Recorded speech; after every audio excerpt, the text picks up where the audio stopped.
laisse tout à Dieu, oh, dans les mains de Dieu, oh, je laisse tout à Dieu. Ma Bible au quotidien, le verset du jour. Romains chapitre 12, le verset 19, je cite.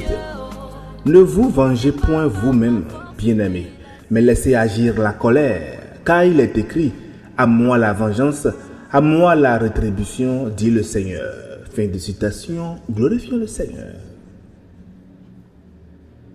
Alléluia, bien-aimés auditeurs et auditrices de notre Seigneur Jésus-Christ.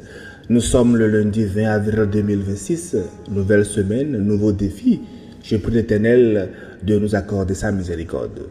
Bien-aimés, à partir du chapitre 12 de Romains, l'apôtre Paul a montré comment une vie transformée par la grâce doit se manifester concrètement. Et juste avant, il parle de l'amour sincère, de la patience dans l'épreuve, de la bénédiction envers ceux qui persécutent et de la paix avec tous autant que cela dépend de nous. Puis notre verset du jour vient toucher quelque chose de sensible. Que faire lorsque nous avons été blessés, humiliés, trahis ou attaqués injustement?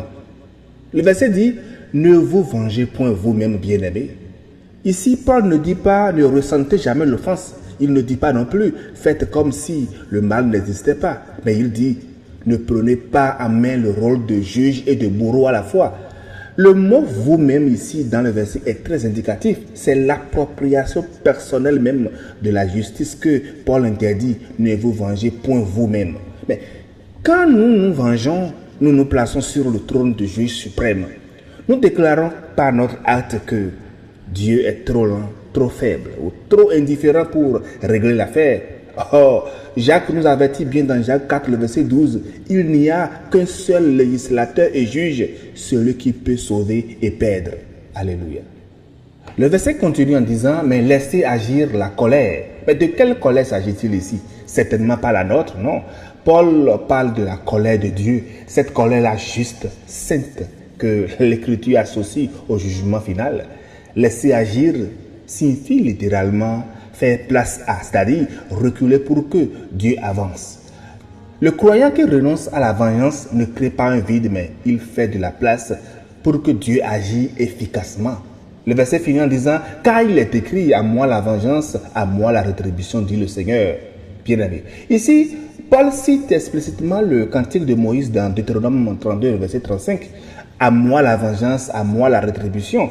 L'insistance du double à moi ici est frappante parce que Dieu ne dit pas la vengeance m'appartient aussi. Il dit elle m'appartient à moi seul.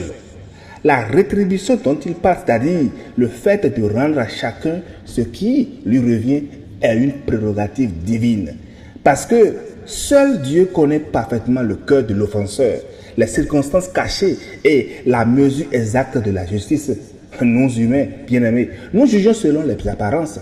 Dieu juge selon la vérité, nous dit 1 Samuel 16, verset 7. Notre vengeance serait toujours disproportionnée, soit trop sévère par excès de colère, soit trop molle par lâcheté déguisée en pardon. Et notez bien qu'après le verset 19, les versets 20-21 nous disent, si ton ennemi a faim, donne-lui à manger. S'il a soif, donne-lui à boire, le verset 20, et surmonte le mal par le bien, le verset 21. Ceux d'entre vous, bien-aimés, qui nous suivent fidèlement, se souviendront que nous avions médité le verset 20 il y a quelques jours. L'ensemble de ceci forme une seule pensée. Dieu ne nous demande pas seulement de renoncer à la vengeance, mais il nous demande de la remplacer par la générosité. Mais nous avons dit tout ça, soyons honnêtes, bien-aimés. Dans notre vie quotidienne, cette parole, je vous dis, est d'une exigence très redoutable parce que quand un collègue vous trahit, quand un proche vous humilie publiquement, quand une injustice flagrante reste impunie sous vos yeux, la chair crie vengeance et c'est normal. Et c'est précisément d'ailleurs là que notre foi est mise à l'épreuve. Non pas la foi des grands discours, mais la foi silencieuse, celle-là qui remet son dossier entre les mains de Dieu quand tout en nous hurle de reprendre le contrôle. Et avouons-le, notre monde aujourd'hui encourage exactement le contraire. Nous vivons dans une société du œil pour œil, dent pour dent, où celui qui se venge est respecté, admiré, parfois même applaudi, et celui qui pardonne est considéré comme un naïf, un faible, quelqu'un qu'on peut piétiner impunément. Combien de fois, je vous dis, avons-nous entendu, ou même pensé, si tu ne réagis pas, on va te marcher dessus. Le monde d'aujourd'hui a ses héros, ce sont ceux-là qui frappent en retour. Mais le royaume de Dieu a les siens. Ce sont ceux-là qui, comme Jésus sur la croix, disent « Père, pardonne-leur car ils ne savent pas ce qu'ils font. » Luc 23, le verset 34. Car voici bien sûr la vérité que le monde, lui, ne comprend jamais. Quand nous fonçons tête baissée, fermement décidés à nous confronter à celui qui nous a offensés, mais avons-nous seulement pris, bien-aimé, le temps de soumettre nos pensées à Dieu? Avons-nous ouvert sa parole avant d'ouvrir la bouche? La vengeance a ceci de trompeur. Elle nous met en mouvement sans destination. On roule vite, on s'agite, on rumine, mais vers quoi? Vers une satisfaction qui ne vient jamais, car la vengeance humaine ne referme aucune blessure, elle en ouvre de nouvelles.